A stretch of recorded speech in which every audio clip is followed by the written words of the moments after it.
साथियों नमस्कार। Take legal S4 channel पर मैं राजेंद्र शाह आप लोगों का स्वागत करता हूं। साथियों 438 CRPC अग्रिम जमानत का क्षेत्राधिकार किसके पास होगा? क्या अगर आरोपी अग्रिम जमानत आवेदन पहले सत्र न्यायालय में यानी लोअर कोर्ट में नहीं लगाया तो डायरेक्ट हाई कोर्ट में अग्रिम जमानत का आवेदन 438 के तहत लगा सकता है या नहीं लगा सकता?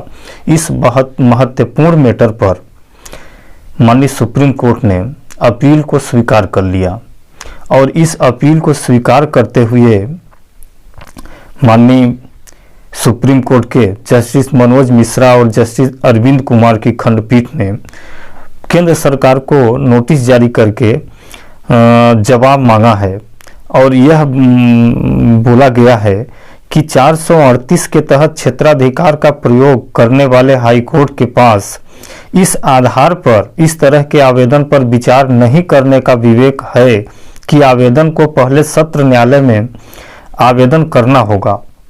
हालांकि हमारे विचार से इस आवेदन पर दोनों न्यायालयों की हाई कोर्ट और सत्र न्यायालय दोनों की समवर्ती अधिकार हैं, दोनों का समान पावर है और दोनों ही अपने विवेक पर इस आवेदन को निराकृत कर सकती हैं।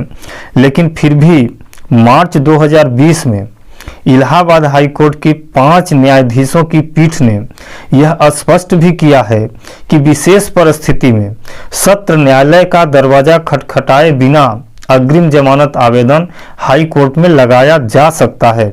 लेकिन कुछ विशेष परिस्थितियों में कई हाई कोर्टों ने डायरेक्ट हाई कोर्ट में अग्रिम जमानत आवेदन लगाने पर यह कहते हुए जमानत आवेदन खारिज कर दिया जाता है कि आपने पहले सत्र अदालत में यानी लोअर कोर्ट में अग्रिम जमानत आवेदन नहीं लगाया है, इसलिए आपका अग्रिम जमानत आवेदन प्रचलनशील नहीं है।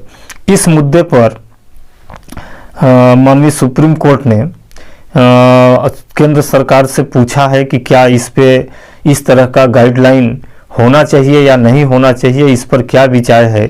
इसी कड़ी में Jammu and Kashmir and Ladakh high court ने भी फैसला सुनाया है। हालांकि 438 हाई कोर्टों और सत्र अदालतों को अग्रिम जमानत आवेदनों पर विचार करने के लिए समवर्ती क्षेत्राधिकार देती है।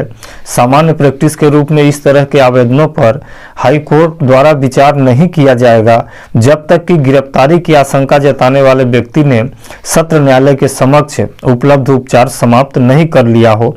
इस तरह का जजमेंट ये Jammu and Kashmir high court ने दिया है और इलाहाबाद हाई कोर्ट ने भी इसके विपरीत दिया है। यानी इसमें दो तरह के बिंदु उभर कर आ रहे हैं।